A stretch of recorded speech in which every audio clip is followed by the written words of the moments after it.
زوجاته 11 فيما رووه واشتهر: خديجة فسودة، عائشة فحفصة، وزينب ورملة، ميمونة صفية، وهند أما التالية زوجته جويرية بنت خزيمة زينب، وبنت جحش زينب. أولاده ف7 بناته 4، فزينب في الأول، وأم كلثوم تلي رقية، وبعدها فاطمة ختامها. أما الذكور إنهم فقاسم أولهم، وعبد الله الطاهر مع إبراهيم أذكر. قد ماتوا في حياته فاطمة من بعده، غزواته فيما ذكر وما رووه واشتهر: غزوة بدر وانتصر فيها النبي وانكسر، جيش لأهل مكة في رمضان دكة، وبعدها الجيش انهزم في أحد وما سلم. جل الرماة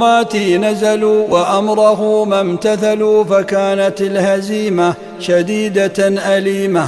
أتت بنو النضير بالعمل الحقير، وهم بالغدر كما عن قومهم قد علم. نبينا أجلاهم للشام قد نفاهم، وبعدها الأحزاب في سعيهم قد خابوا. وأبصروا المدينة بخندق حصينة، وجيشهم تراجع بالريح والرعب معا. قد نقضت قريضة عهودها العريضة، إذ حالفوا الأحزاب وجانبوا الصواب، فقتلوا لغدرهم وخبثهم ومكرهم. وبعدها الحديبية فكان صلحا قاضيا، بنوده قد شهرت وبالعهود سطرت. وبعدها فخيبر قد خربت واندحر، وخانت اليهود وضاعت العهود. وبعدها في مكة فتح عظيم أثبت، أبيح للمختار وقتا من النهار، وجاء جيش الله يذل كل لاهي. وفي حنين قد ظفر جيش النبي وانتصر، والنصر جاء بعدما أوشك أن ينهزم. آخرها فأثبتي غزوة جيش العسرة،